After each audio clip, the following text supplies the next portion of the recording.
Hi friends, welcome to Bala's kitchen. இன்றைக்கி என்ன செய்ய போகிறேன்னா, வாயில் வச்ச உடனே கரையக்கூடிய இன்றைக்கி ரொம்ப சாஃப்டாக டேஸ்டியான பூரண கொழுக்கட்டை தாங்க இன்றைக்கி செய்ய போகிறோம். டேஸ்ட்டு வேறு லெவலில் இருக்கும். இந்த விநாயகர் சதுர்த்திக்கு இது போல் செஞ்சு நீங்களும் அசத்துங்க. வாங்க எப்படி செய்கிறதுன்னு பார்க்கலாம். ஃபஸ்ட்டு ஒரு பவுல் எடுத்துக்காங்க. 1 கப் அரிசி மாவு சேர்த்துக்கோங்க. டேஸ்ட்டு கொஞ்சமாக உப்பு சேர்த்துட்டு உருக்கி வச்ச 1 ஸ்பூன் நெய் சேர்த்துக்கோங்க. இது கை வச்சுட்டு நல்லா மிக்ஸ் பண்ணி கொடுங்க. இப்போ இதில் சூடு பண்ணி வச்சுருக்க சுடு தண்ணியை சேர்த்துக்கலாம். கொஞ்சம் கொஞ்சமாக தண்ணி சேர்த்துக்கோங்க, நிறையா சேர்த்துடாதீங்க, தண்ணி மாதிரி ஆகிடும் மாவு. இப்போ நம்ம 1 ஸ்பூனை வச்சு நல்லா மிக்ஸ் பண்ணி கொடுங்க. இந்த அளவுக்கு இது கொஞ்சம் ஆறி வரட்டும். இது நல்லா ஆறி வந்த பிறகு நம்ம கை வச்சு நல்லா சாஃப்டாக இதை பிசறி எடுக்க போகிறோம். இப்போ கை வச்சுட்டு இன்னும் கொஞ்சம் தண்ணி சேர்த்துக்கோங்க. இது நல்லா சாஃப்டாக பிசறி எடுத்துக்கோங்க. நல்லா சாஃப்டாக வர வரைக்கும் நல்லா பிசறி எடுத்துக்கோங்க. இது போல் பிசறி எடுத்துக்கணும். நல்லா சாஃப்டாக இருக்க பாருங்கள் மாவு. இப்போ இது உரமாக இருக்கட்டும். இப்போ ஒரு பவுல் எடுத்துகிட்டு 3/4 கப் அளவுக்கு வெல்லம் சேர்த்துக்கோங்க. வெல்லத்தை நல்லா உருக்கி எடுத்தால் போதும். பாகுபாதம் எதுவும் தேவையில்லை. வெல்லம் நல்லா உருகி வந்துருச்சு பாருங்கள். இப்போ நம்ம இதை ஒரு பாத்திரத்தில் ஃபில்டர் பண்ணி சேர்த்துக்கலாம்.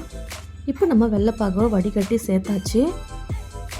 இப்போ இது வெள்ளைப்பாகு நல்லா கொதித்து வரட்டும். இந்த ஸ்டேஜில் பார்த்தீங்கன்னாக்கா நம்ம 1 கப்பு துருகின தேங்காய் துருவலை சேர்த்துக்கோங்க. தேங்காய் துருவல் சேர்த்துட்டு நல்லா கலரி விடுங்க. இப்போ இதில் வாசனைக்காக 1 ஸ்பூன் அளவுக்கு ஏலக்காய் பொடி சேர்த்துக்கோங்க. ஏலக்காய் பொடி சேர்த்துட்டு நல்லா கலரி விடுங்க. இது கொஞ்சம் நேரத்துலேயே பார்த்தீங்கன்னா கெட்டியாகி வந்துடும். இது நல்லா கைவிடாமல் நல்லா மிக்ஸ் பண்ணி கொடுங்க. இப்போ பார்த்தீங்கன்னா நல்லா கெட்டியாகிட்டு வந்துருச்சு பாருங்கள். இப்போ நம்ம இதை ஓரமாக எடுத்து வச்சிடலாம். இதை நல்லா ஆறி வரட்டும். இப்போ ஒரு வாழையில் எடுத்துக்கோங்க, நெய் தடவிக்கோங்க இதில். இப்போ நம்ம ரெடி பண்ணி வச்சுருக்க மாவை கொஞ்சம் கொஞ்சமாக இதில் சேர்த்துக்கோங்க. சின்ன சின்ன உருண்டையாக பிடிச்சி நம்ம இதில் சேர்த்துக்க போகிறோம். வாழையில் வச்சு நம்ம அப்படியே ப்ரெஸ் பண்ணிக்கலாம். கையாலவே நல்லா ஷேப் பண்ணி எடுத்துக்கலாம். லைட்டாக இந்த மாதிரி ஷேப் பண்ணிக்கோங்க. இந்த மாதிரி தட்டி எடுத்துக்கோங்க. இப்போ நம்ம ரெடி பண்ணி வச்ச பூரணத்தை சிலிண்டர் ஷேப்புக்கு இந்த மாதிரி செய்து எடுத்து இதை கொஞ்சமாக நம்ம உள்ளே வச்சுக்க போகிறோம். இப்போ அப்படியே இலையை ப்ரெஸ் பண்ணிக்கோங்க. 2 பக்கம் நல்லா மடிச்சுக்கோங்க. அவ்வளோதாங்க. நல்லா ப்ரெஸ் பண்ணி எடுத்திங்கன்னா அருமையான பூரண கொழுக்கட்டை ரெடி பண்ணியாச்சு. ரொம்ப சாஃப்ட் அண்ட் டேஸ்டியாக இருக்குங்க. இதை கையை வச்சுட்டு அப்படியே ப்ரெஸ் பண்ணி கொடுங்க. உங்களுக்கு நல்ல ஷேப்பும் கிடைக்கும். அந்த மாதிரி செய்து பாருங்கள். இதே போல் நம்ம எல்லாத்தையுமே செய்து எடுத்துக்கலாம். இப்போ இட்லி பாத்திரத்தில் இட்லி தட்டை வச்சு தண்ணி சேர்த்துக்கோங்க.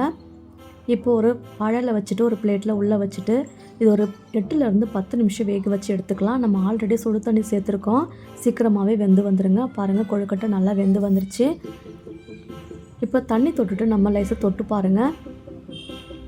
எடுக்க நல்லா வருது.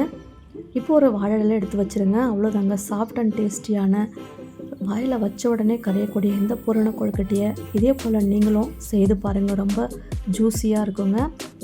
ரொம்ப சாஃப்டாக கூட இருக்கும். இதே மாதிரியில் நீங்களும் கண்டிப்பாக ஒரு தடவை ட்ரை பண்ணி பார்த்துட்டு எப்படி இருந்துச்சுன்னு உங்கள் ஃபீட்பேக்கை மறக்காமல் கமெண்ட்டில் சொல்லுங்கள்.